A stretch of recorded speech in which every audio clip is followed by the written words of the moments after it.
కనిపించేటువంటి పరిస్థితి ఏర్పడింది. ఈరోజు ఈ స్కాములు అనేటువంటివి అమరావతితో మొదలై హంద్రి నీవా దాకా కూడా పారుతూ ఉన్నాయి. ప్రతి విషయంలో కూడా ఎక్కడ ఏది చేయాలన్నా ఏ కార్యక్రమమైనా అభివృద్ధి పేరిట ఆ కార్యక్రమంలో అవినీతి చోటు చేసుకోవడం అనేటువంటిది నిత్యకృత్యంగా మారిపోయింది.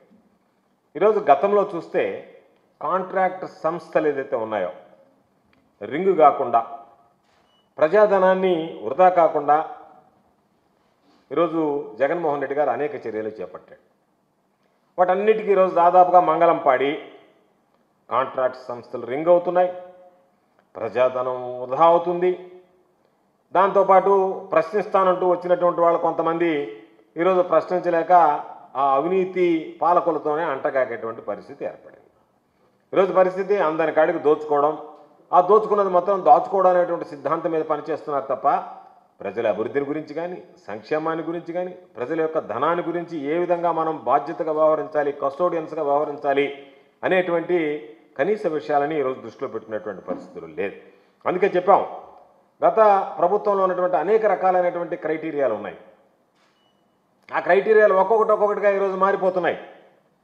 సిండికేట్ అవ్వాలి, అధిక ధరలకి కాంట్రాక్టర్లు కట్టబెట్టాలి, ఆ విధంగా ఏ పద్ధతిన దానిని అవలంబించడానికి మార్గాలు సుగమం చేయాలనేటువంటి దాని మీద దృష్టి పెడుతున్నాయి తప్ప గతంలో ఈ రాష్ట్రంలో ఈ దేశంలోనే ఒక అత్యున్నతమైనటువంటి కాంట్రాక్టింగ్ విధానాన్ని జగన్మోహన్ రెడ్డి గారు తీసుకొచ్చారు. వాటిలో రెండు ప్రధానంగా మనం మాట్లాడుకోవాలి. ఒకటి జ్యుడిషియల్ ప్రివ్యూ, రెండవది రివర్స్ టెండరింగ్ పద్ధతి. ఈ రెండింటిని కూడా చంద్రబాబు నాయుడు ప్రభుత్వం రాగానే ఏదైతే ప్రజాధనం దుర్వినియోగం కాకుండా ప్రజాధనాన్ని కాపాడడానికి, కాంట్రాక్టర్ల మధ్య పోటీతత్వం నెలకొల్పడానికి, రింగు కాకుండా అవినీతికి పాల్పడకుండా ఉండడానికి జగన్మోహన్ రెడ్డి గారు ప్రభుత్వంలో తీసుకొచ్చినటువంటి జ్యుడిషియల్ ప్రివ్యూ ఏదైతే ఉందో దానిని అటకెక్కించారు. రివర్స్ టెండరింగ్ పద్ధతికి నీరుగార్చారు. వీటి రెండింటికి సంబంధించి రద్దు చేసి గతంలో ఉన్నటువంటి మొబిలైజేషన్ అడ్వాన్స్ అంటే ఏంటి? కాంట్రాక్టర్గా కుడి చేత్తో ఇవ్వడం, ఎడం చేత్తో తీసుకోవడం కమిషన్. ఆ పద్ధతిని మరలా గతంలో లేనటువంటి పద్ధతిని మరలా ఈరోజు తీసుకురావడం జరిగింది. ఈరోజు ఒకసారి చూద్దాం అమరావతి భూములకు సంబంధించి ఏం జరిగింది. రాజధాని ఆ రోజు ప్రతిపక్షంలో శాసనసభ్యులుగా ఉన్నాం మేము. అసెంబ్లీలో చంద్రబాబు నాయుడు గారు పలానా దగ్గర నిజమితంగా ప్రకటించకముందే అనేక పత్రికల్లో లీక్ వచ్చాయి. ఇదిగో ఇక్కడ రాజధాని వస్తుంది, అక్కడ రాజధాని వస్తుంది. పాప అమాయకులందరూ ఆ చుట్టుపక్కల ఉండేటువంటి పొలాలన్నీ కొన్నారు. ఒక పక్క వ్యాపారస్తులు రియల్టర్ల దృష్టి మరలించి, మరో ప్రక్క ఎక్కడైతే మీరు అమరావతి పెట్టాలనుకున్నారో అక్కడ ఇన్సైడర్ ట్రేడింగ్ ప్రారంభించి అక్కడ ఉన్నటువంటి వాళ్ళని, నీకు సంబంధించినటువంటి వాళ్ళు, ప్రభుత్వంలో ఉన్నటువంటి వాళ్ళు, పాలకులు నేరుగా వాళ్ళకి సన్నిహితులు, శ్రేయోభిలాషులు, బంధువులు అందరికీ ఎక్కడ అమరావతి అనేటువంటిది వస్తుందో చెప్పి వాళ్ళ ద్వారా భూములు కొనిచ్చి ఈరోజు ఆ భూములకు సంబంధించి ఆ రాజధాని ప్రాంతంలో భూములకు సంబంధించి ఈరోజు ఒక్కసారి చూస్తే ఆ రోజు కొన్నటువంటి భూముల విలువ ఈరోజు అక్కడే అమరావతి ఏర్పాటు చేశారు. చెప్పడానికేమో రకరకాలుగా చెప్పారు. ఒక లీకులు ఇచ్చారు, తర్వాత ఒక ప్రదేశాన్ని ఎంపిక చేశారు. ఆ ఎంపిక చేసినటువంటి ప్రదేశాన్ని మీకు సంబంధించినటువంటి వ్యక్తులకు ముందుగా చెప్పారు, వాళ్ళ చేత భూములు కొనిపించారు. ఈరోజు దాదాపుగా 100 రెట్లు ఈరోజు అక్కడ ఉన్నటువంటి భూముల రేట్లు పెరిగాయి. అంటే మీకు సంబంధించినటువంటి ప్రతి ఒక్కరు కూడా కుబేరులుగా మారిపోయారు మీరు తీసుకున్నటువంటి నిర్ణయం వల్ల. ఈరోజు ఒక్కసారి చూస్తే పాపం ఆ లబ్ధి అక్కడ ఉన్నటువంటి రైతులు కలగలేదు. ఎందుకంటే వాళ్ళు భూములన్నీ కొనేసుకున్నారు. చౌకగా కారు చౌక కొనైతే పాపం కొట్టేశారు, కొన్ని కొనేశారు, కొన్ని లాగేసుకున్నారు, కొన్ని బెదిరించి బ్లాక్మెయిల్ చేసి పీకేసుకున్నారు, రకరకాలైనటువంటివి చేసినారు. ఆ లబ్ధి రైతులకు జరగలేదు. కానీ పాపం అక్కడ తరతరాలుగా కనిపెట్టుకున్న ఆ భూమిని నమ్ముకున్నటువంటి వ్యక్తులకి ఈరోజు మాత్రం ఆ లబ్ధిని తెలుగుదేశం పార్టీ 2014-19లో ఎవరైతే ఆ రోజు పాలకులు ఉన్నారో వాళ్ళకి సంబంధించినటువంటి వాళ్ళ యొక్క ఆలోచన ప్రకారం వాళ్ళు ఎవరికైతే కట్టబెట్టాలో, ఎవరికైతే అధికారం అప్పచెప్పాలనుకున్నారో వాళ్ళందరికీ కూడా అవన్నీ అప్పచెప్పి దాదాపుగా ఈరోజు 100 రెట్లు పైన ఆ భూములు పెరిగి వాళ్ళు కుబేరులుగా మారిపోయేటువంటి పరిస్థితి ఏర్పడింది. ఇప్పుడు అది ఆ అవినీతి వ్యవహారం ఏదైతే ఉందో అది అంచెలంచెలుగా ఈరోజు మరలా అమరావతి నిర్మాణం పేరుతో కాంట్రాక్టర్ల దగ్గరకు వచ్చింది. ఈ కాంట్రాక్టర్ దగ్గరికి వస్తే గతంలో ఏదైతే పొరపాట్లు జరిగాయో 2014-19లో ఒక వ్యవస్థీకృతమైనటువంటి అవినీతి ఏదైతే కార్యకలాపాలు ఊపందుకున్నాయో వాటి మరలా పురుడు పోసుకున్నాయి, వాటికి మరలా ఊపురులు ఊపుతున్నారు.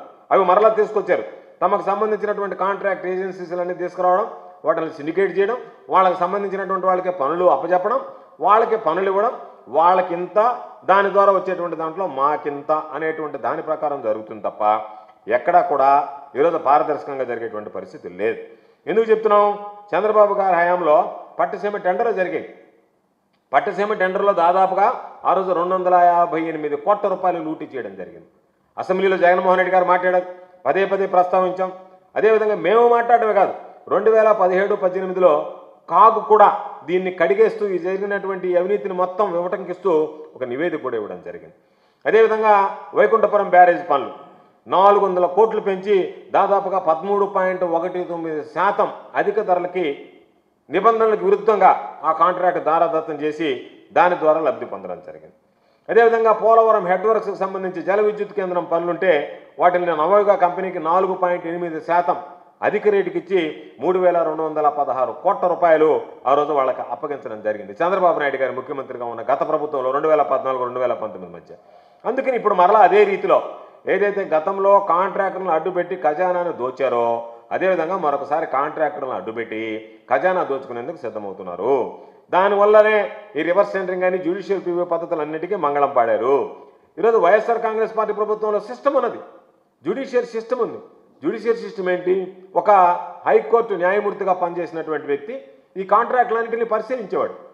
ఏదైనా తప్పులుంటే ఆ కాంట్రాక్ట్ వెనక్కి పంపించేవాడు. ఆ కాంట్రాక్ట్ అప్లోడ్ అయ్యేది కాదు. అది ఎవరు కాంట్రాక్ట్ అసలు అప్లోడ్ కూడా అయ్యేది కదా. కాంట్రాక్ట్లో ఏదైనా తప్పులుంటే ఆ తప్పులో వెనక్కి పంపిస్తే అంటే ఏదైనా న్యాయపరమైనటువంటి అంశాలు కానీ భవిష్యత్తులో ఏదన్నా ఇబ్బందులు కానీ లేదా వాటికి సంబంధించి ఎవరికన్నా ఆయోచితమైనటువంటి లబ్ధి చేకూర్చేటువంటి విషయాలు ఉంటే వాటిని అన్నింటిని కూడా పరిగణలోకి తీసుకుని దీనివల్ల ఇది నష్టం జరుగుతుంది, దీనివల్ల ఇదిగో ప్రజాధనం వృధా అవుతుంది అని చెప్పి వాటిని వెనక్కి పంపించేటువంటి పద్ధతి ఉండేది.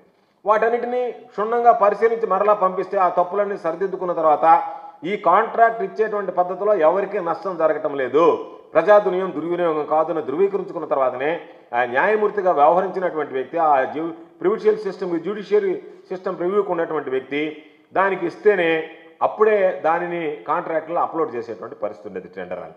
దాన్ని రద్దు చేసేశారు. అదేవిధంగా ఇప్పుడు చూస్తే టెండర్లకు సంబంధించినటువంటి దాంట్లో ఆ రోజు పారదర్శకత ఉండేది, ఈరోజు ఆ పారదర్శకత లేదు. కారణం ఏమిటి అంటే ఈరోజు ఆ పారదర్శకత అనేటువంటిది ఉంటే వీళ్ళు సిండికేట్ కావడానికి రింగ్ కావడానికి అవకాశం ఉండదు కాబట్టి దాన్ని పక్కన పెట్టారు. ఆ రోజు 100 కోట్లు దాటినటువంటి ప్రతి పని ఏదైనా కానీ 100 కోట్లు దాటింది అంటే అది ఖచ్చితంగా జ్యుడిషియల్ ప్రివ్యూకి వెళ్లాల్సిందే. దాని ప్రకారం L1 ఎవరు అనేటువంటి నిర్ధారించేటువంటి వాడు. ఆ రోజు ఒకసారి చూస్తే జ్యుడిషియల్ ప్రివ్యూ అయిపోయేది, కరెక్ట్గా ఉంది టెండర్ అయిన తర్వాత టెండర్ అప్లోడ్ చేసేవాడు. టెండర్ దాఖలు చేసినటువంటి వాడు L1 వేసినా కూడా దానికన్నా ఎవడన్నా నేను తక్కువకు వస్తానంటే రివర్స్ టెండరింగ్ సిస్టంలో దాన్ని తగ్గించి వేసుకునేటువంటి అవకాశం ఉండేది. ఎవరు అంతిమంగా మేము తక్కువకు చేస్తాము అంటే వాళ్ళకి ఇచ్చేవాళ్ళు, లేదు ఎవరో రాకపోతే L1గా ఎవరు కోట్ చేశారో వాళ్ళకి ఇచ్చేటువంటి వాళ్ళు. కాబట్టి ఇది పారదర్శకంగా ఆన్లైన్ సిస్టమే, ఎవరు పోవడమో కూర్చోవడమో లేకుండా ఆన్లైన్ రివర్స్ టెండరింగ్ స్టార్ట్ అయ్యేది. రివర్స్ టెండరింగ్ ప్రకారం తగ్గించుకునేవాళ్ళు. ఈరోజు ఆ రివర్స్ టెండరింగ్ విధానం కానీ జ్యుడిషియల్ ప్రివ్యూ కానీ భారతదేశంలో జగన్మోహన్ రెడ్డి గారు తీసుకొచ్చిన తర్వాత దేశవ్యాప్తంగా ఇది ఎన్నో రకాలైనటువంటి ప్రశంసలు అందుకున్నది. తక్కువ ఖర్చుతోనే ఆ పని చేయడానికి ఈరోజు ఎవరన్నా ముందుకు వస్తే వాళ్ళని L1గా భావించి ఆ పని ఇచ్చేటువంటి అవకాశం, పోటీతత్వం, ప్రజాధనం దుర్వినియోగం కాకుండా ఉండడానికి గత ప్రభుత్వం చర్యలు తీసుకుంది. దానివల్లనే ఈరోజు రివర్స్ టెండరింగ్ విధానం తీసుకొచ్చిన తర్వాత ఒకసారి పరిశీలిస్తే పోలవరం సంబంధించినటువంటి పనుల్లోనే దాదాపుగా 800 కోట్ల రూపాయల ఆదాయం. ఒక్క పోలవరం ప్రాజెక్టు మీదనే రివర్స్ టెండరింగ్ ద్వారా 800 కోట్ల రూపాయలు గత ప్రభుత్వం కన్నా ఈ ప్రభుత్వం ఇచ్చినటువంటి పనుల్లో 800 కోట్ల రూపాయల ఆదాయం అయ్యాయి. ఒక్కసారిగా చూస్తే ఈ 5 సంవత్సరాలలో జగన్మోహన్ రెడ్డి గారు